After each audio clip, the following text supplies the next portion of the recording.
Biru laut seperti kolam, ikan paus pandai menyelam, dari lubuk hati yang paling dalam, kami buka presentasi dengan salam. Assalamualaikum warahmatullahi wabarakatuh. Alhamdulillahirabbil alamin. Wassalatu wassalamu ala rasulillah. Rabbi sahli sadri wa yassirli amri wahlul 'uqdatam min lisani yafqahu qawli. Puji syukur kita ucapkan kepada Allah Subhanahu wa taala yang telah memberikan kesempatan kepada kita sehingga kita masih bisa berkumpul dan membacakan presentasi ini. Salawat dan salam tak lupa pula kita hadiahkan kepada Rasulullah Shallallahu Alaihi Wasallam, dan insya Allah kita mendapatkan syafaatnya di yaumil akhir nanti dengan salawat-salawat yang selalu kita lantunkan. Yang saya hormati Ibu Evi Rahayu Rifai SPD selaku pembimbing guru mata pelajaran Sejarah Indonesia, dan yang saya sayangi teman-teman yang telah hadir pada hari ini. Sebelumnya, perkenalkan saya Rizka Sulistiawati, kelas 11 IPA 3 SMA Negeri 1 Cibatu. Perkenalkan saya Rinawati dari kelas 11 IPA 3 SMA Negeri 1 Cibatu. Kami akan mempresentasikan hasil tugas kita. Baik, pada kesempatan kali ini kita bakal mempresentasikan hasil tugas kita, yaitu dengan judul Pemerintahan Inggris. Inggris sempat menjajah Indonesia selama 5 tahun, dari 1811 hingga 1816. Dikutip dari Sejarah Indonesia Modern tahun 2016, karangan MC Reflex pada 4 Agustus 1811, 60 kapal Inggris muncul di pelabuhan Batavia, pusat kekuatan Belanda. Batavia dan daerah di sekitarnya jatuh ke tangan Inggris pada 26 Agustus 1811. Perjanjian Tuntang. Inggris di bawah pimpinan Thomas Stamford Raffles berhasil merebut seluruh kekuasaan Belanda di Indonesia yang ditandai dengan Perjanjian Tuntang. Perjanjian Tuntang dilakukan pada 18 September 1811 yang berisi sebagai berikut. Yang pertama, pemerintah Belanda menyerahkan Indonesia kepada Inggris di Kalkuta, India. Yang kedua, semua tentara Belanda menjadi tawanan perang Inggris. Yang ketiga, orang Belanda dipekerjakan dalam pemerintahan Inggris. Yang keempat, hutang Belanda tidak menjadi tanggungan Inggris. Dan yang kelima, Raffles yang berhasil merebut seluruh kekuasaan Belanda, memberikan kesempatan rakyat Indonesia untuk melakukan perdagangan bebas. Meski keberadaan Inggris tetap menindas rakyat Indonesia. Atas jasanya merebut Nusantara dari Belanda, Raffles diganjar Gubernur Jenderal Lord Lincoln penghargaan dengan dijabat sebagai Gubernur Jawa. Ia tinggal dan memerintah dari Buitenzorg, Bogor, kebijakan di bidang pemerintahan. Raffles menegosiasikan perdamaian dan beberapa operasi militer kepada sejumlah penguasa lokal yang dianggap menentang kerajaan Inggris. Salah satu operasi militer terjadi pada 21 Juni 1812 ketika Raffles memerintahkan serangan ke Yogyakarta. Ketika itu, Keraton Yogyakarta merupakan salah satu dari 2 kerajaan lokal terkuat yang ada di Pulau Jawa.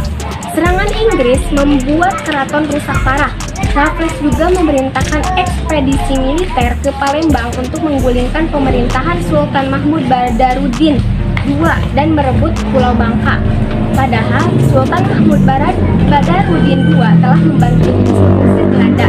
Raffles bermaksud menjadikan Bangka sebagai markas tentara Inggris untuk menahan Belanda pasca berakhirnya Perang 6 Koalisi untuk menghancurkan Napoleon. Pembagian keresidenan. Di bawah penjajahan Inggris, Jawa dibagi menjadi 16 keresidenan.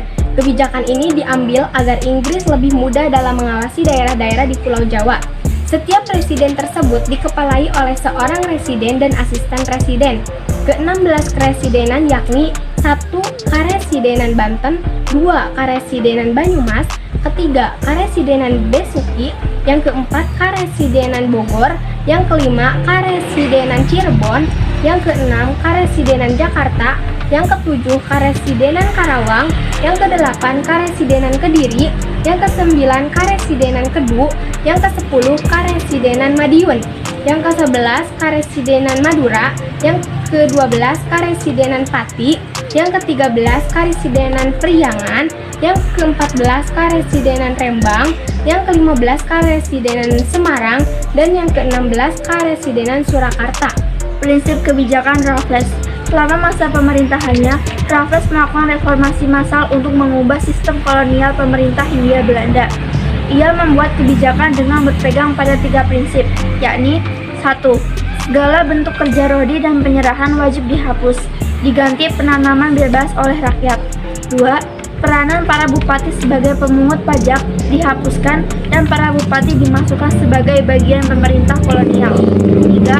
Atas dasar pandangan bahwa tanah itu milik pemerintah, maka rakyat penggarap dianggap sebagai penyewa. Selain meningkatkan kondisi penduduk lokal, dia memperkenalkan sistem pencatatan bangunan-bangunan kuno yang ada di Jawa.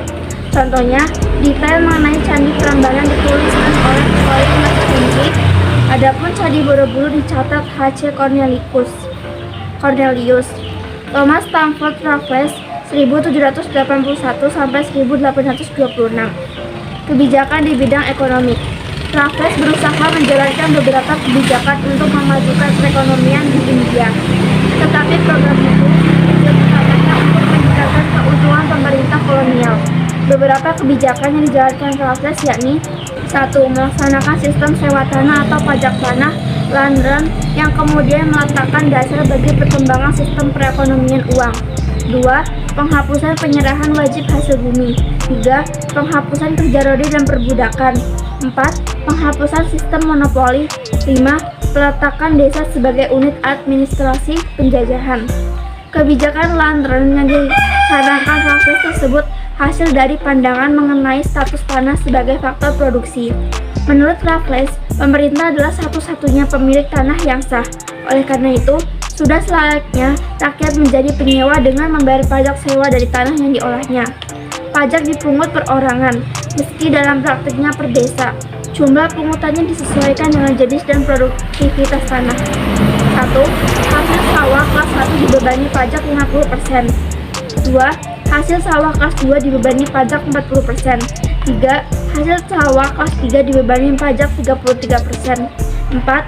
Hasil tegalan kelas 1 dibebani pajak 40%. 5.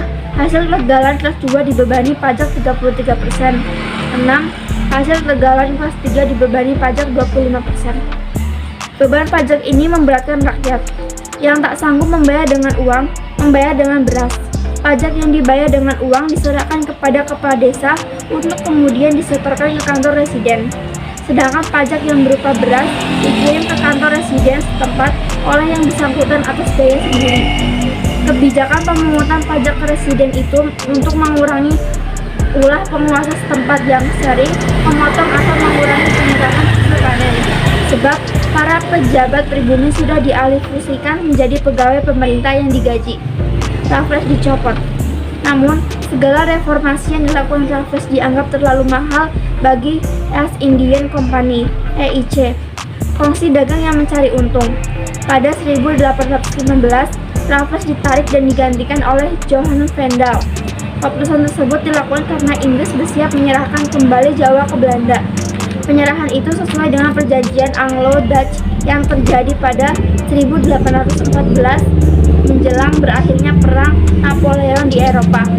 Pada 15 Oktober 1817, Raffles mendapat mandat sebagai Gubernur Jenderal di Bencolon atau kini disebut Bengkulu.